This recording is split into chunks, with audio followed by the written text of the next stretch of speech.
তো মান্না ভাইয়ের একটা ছবির শুটিং ছিল ঝর্ণা স্পটে, আমরা ওই ছবিটার কাজ করার কথা ছিল, কিন্তু সেই ছবির কাজের অবস্থায় মান্না ভাই মারা যান।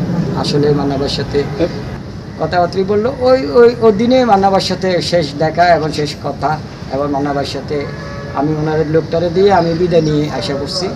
পরের দিন শুনি মান্না ভাই এই অবস্থা। ওই ছবির শুটিংয়ের থেকে উনি নাকি যাওয়ার পথে এই অবস্থা, মারা যাওয়ার আগে অনেক আগে কাজ করছে। মান্না ভাইয়ের সাথে শেষ কবে দেখা হয়েছিল আপনার? শেষ দেখা হচ্ছে উনি মারা যাওয়ার আগের দিনও দেখা হচ্ছে। তখন আপনার কি শুটিং প্লেব্যাকে ছিলেন উনি, তখন শুটিংয়ে ছিলেন ঝর্ণা স্পটে। আগের দিন ওনার একটা শিষ্য আছে, ওনার সাথে পরিচয়, যশোর শুটিং করতে গেছে, আর ওইখানকার একটা কলেজের ছাত্র।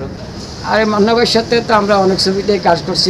মান্না ভাইয়ের এই লুটতরাজ, চাঁদাবাজ, ত্রাস, হ্যাঁ, এবং বিভিন্ন ওনার লাল বাদশা, হ্যাঁ, আম্মাজান, বিভিন্ন ছবিতে কাজ করছি। তবে ওনার ওই যে লুটতরাজের কাজ করতে গান করতে গেছি আমরা হোটেল শেরাটনে, হ্যাঁ, সেখানে আমরা মান্না ভাই মানে হঠাৎ করে বলে যে রে আমরা সবাই মানে চল কফি খাবো, হ্যাঁ, ইয়ে করবো, হ্যাঁ। আমরা 1 ঘন্টা বসে অনেক সুন্দরভাবে মান্না ভাই সহ অনেক আলাপ আলোচনা, অনেক ছেলে মেয়ে ছিলেন, হ্যাঁ, ডান্স কোরিওগ্রাফার মাসুম বাবু সাহেব ছিলেন। আমরা আসলে খুব মজা করছি। মান্না ভাই অনেস্ট একজন লোক, অনেক ভালো লোক, এবং চলচ্চিত্রের উনি খুব প্রাণ প্রিয় ছিলেন, এবং চলচ্চিত্রের সাথে কীভাবে সামনের ছবিগুলি বা একজন প্রযোজক পরিচালক ওনার সাথে যখন আপনার গল্প নিয়ে বসে, তখন আসলে সবার মেধা উনি গ্রহণ করে উনি আসলে অভিনয়ের মাঝে অনেকভাবে মোড় ঘুরে সুন্দরভাবে কাজ করে নিতে পারতেন। এই জন্যে মান্না ভাইয়ের তুলনা নাই। মান্না ভাই অনেকটা ভালো লোক ছিলেন চলচ্চিত্রের জন্য। মান্না ভাইয়ের সাথে কয়টা ছবিতে কাজ করছেন? মান্না ভাইয়ের সাথে মিনিমাম 20টা ছবির কাজ করছে। তো মান্না ভাইয়ের একটা ছবির শুটিং ছিল ঝর্ণা স্পটে, আমরা ওই ছবিটার কাজ করার কথা ছিল, কিন্তু সেই ছবির কাজের অবস্থায় মান্না ভাই মারা যান। আসলে মান্না ভাইয়ের সাথে মারা যাওয়ার আগে অনেক আগে কাজ করছে। মান্না ভাইয়ের সাথে শেষ কবে দেখা হয়েছিল আপনার? শেষ দেখা হচ্ছে উনি মারা যাওয়ার আগের দিনও দেখা হচ্ছে। তখন আপনার কি শুটিং প্লেব্যাকে ছিলেন উনি, তখন শুটিংয়ে ছিলেন ঝর্ণা স্পটে। আগের দিন ওনার একটা শিষ্য আছে, ওনার সাথে পরিচয়, যশোর শুটিং করতে গেছে, আর ওইখানকার একটা কলেজের ছাত্র। সে হিরোর মতোই। তো মান্না ভাইয়ের আমি কথাবার্তা বলে মান্না ভাই বলছে যে তুমি ঢাকা আইসো, আসলে চলচ্চিত্রে আইসে আমার সাথে যোগাযোগ করো। তো আসলে লোকটা গেটে আসছে, আর আমাদের এক সিকিউরিটি একজন উনি ডাইকা বললো যে রাজু ভাই মান্না ভাইয়ের লোক, মান্না ভাইয়ের কাছে নিয়ে যান। তা আমি মান্না ভাইয়ের সাথে ওই লোকটারে নিয়ে মান্না ভাইয়ের কাছে ঝর্ণা স্পটে যাইয়া মান্না ভাই বললাম ভাইয়া আপনার তো লোক আসছে। হ্যাঁ কই আসলো। মান্না ভাই বললো বসো, বসছে, কথাবার্তা বললো। ওই দিনে মান্না ভাইয়ের সাথে শেষ দেখা এবং শেষ কথা, এবং মান্না ভাইয়ের সাথে আমি ওনার লোকটারে দিয়ে আমি বিদায় নিয়ে আসা করছি। পরের দিন শুনি মান্না ভাই এই অবস্থা। ওই ছবির শুটিংয়ের থেকে উনি নাকি যাওয়ার পথে এই অবস্থা। পৃথিবীতে আসলে অনেক কষ্ট লাগছে, কারণ মান্না ভাই আমাদের জনপ্রিয় লোক ছিলেন। আমাদের অন্ততপক্ষে সবসময় কাঁধে হাত দিয়েও কথা বলতেন যে কিরে কেমন আছিস, হ্যাঁ, কী আসে উৎস, এই সুন্দর কাজ করতে গেলে অনেক মজা, অনেক শতানি করতেন। আমাদের আগের হিরো হিরোইনদের আসলে কেউর তুলনা নাই। সবাই মিশুক ছিলেন, সবাই সকল টেকনিশিয়ানের সাথে। যেমন সালমান ভাই অনেক সুন্দর। যে মান্না ভাই যদি বেঁচে থাকতেন তাহলে আমাদের চলচ্চিত্রের এরকমের দুর্দশা দেখতে হতো কিনা? না, মান্না ভাই বেঁচে থাকলে ইনশাল্লাহ এরকম দুর্দশা হতো না, দেশের বিনোদন এবং নষ্ট হতো না, এবং হলগুলিও বন্ধ হতো না। হ্যাঁ, আসলে মান্না ভাই যাওয়ার পরে মান্না ভাইয়ের আগে আরেকটা হিরো গেছে, আমাদের সালমান ভাই গেছে, জসিম ভাই গেছে।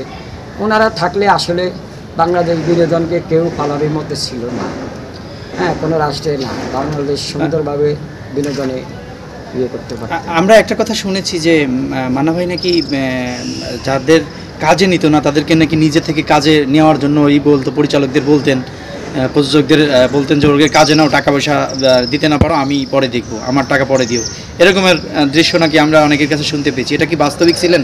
না, এক সময় হয়তো বা নতুন অবস্থা মান্না ভাই হয়তো কেউ বলতে পারে, কিন্তু মান্না ভাই যখন ত্রাস চাঁদাবাজ বিভিন্ন ছবি ওনার রিলিজ হয়ে গেছে, ভালো ভালো ছবি, অ্যাকশনমূলক, দেশের দর্শক জনপ্রিয়তা হয়ে গেছে, এইগুলিকে তার অভিনয়কে, তার স্টাইলকে, তার ক্যারাক্টারকে দর্শক আসলে খুব ভালোভাবে বেছে নিয়েছেন। হ্যাঁ, এবং মান্না ভাই আসলে এই কী বলবো, মান্না ভাই তো অনেক ভালো লোক ছিলেন।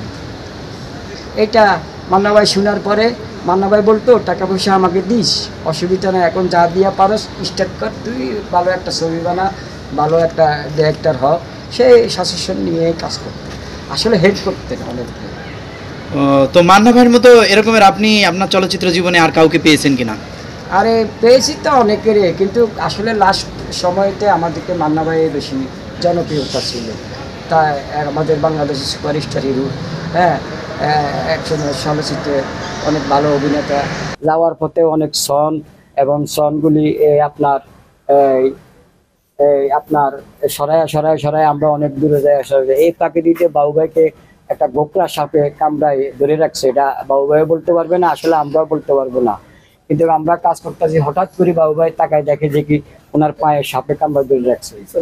হ্যাঁ, সাপে কামড়া ধরে রাখছে। তাহলে কি করা যায় এটারে, বাবু ভাই সহ এটারে তাড়াতাড়ি চাকরি দিয়ে পাঠাই। আমরা মনে করেন খুব সেখানে একখানা অনেক কষ্ট পাই, সবাই বাবু ভাইকে নিয়ে ব্যস্ত থাকি, একদিন শুটিং বন্ধ থাকে।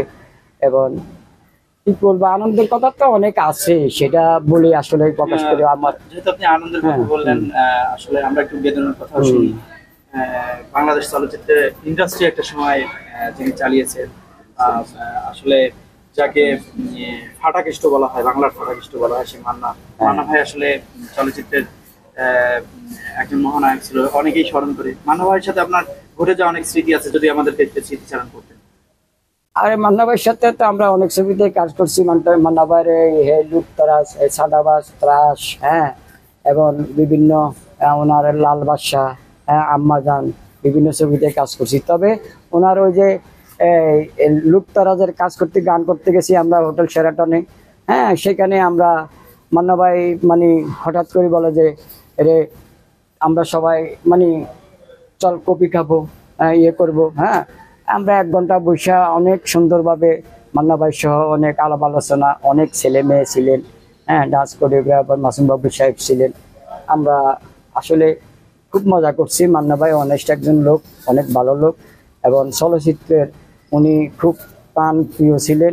এবং চলচ্চিত্রের সাথে কিভাবে সামনের ছবিগুলি বা একজন প্রযোজক পরিচালক ওনার সাথে যখন আপনার গল্প নিয়ে বসে, তখন আসলে সবার মেধা উনি গ্রহণ করে, উনি আসলে অভিনয়ের মাঝে অনেকভাবে মোড় ঘুরে সুন্দরভাবে কাজ করে নিতে পারতেন। এই জন্যে মান্না ভাইয়ের তুলনা নাই। মান্না ভাই অনেকটা ভালো লোক ছিলেন চলচ্চিত্রের জন্য। মান্না ভাইয়ের সাথে কয়টা ছবিতে কাজ করছেন? মান্না ভাইয়ের সাথে মিনিমাম 20টা ছবির কাজ করছি। আর এমনি আমরা গ্রুপ ডান্সে মান্না ভাইয়ের সাথে অনেক, মান্না ভাইয়ের একটা ছবির শুটিং ছিল জন্না স্কুলে, আমরা ওই ছবিটার কাজ করার কথা ছিল, কিন্তু সেই ছবির কাজের অবস্থায় মান্না ভাই মারা যান।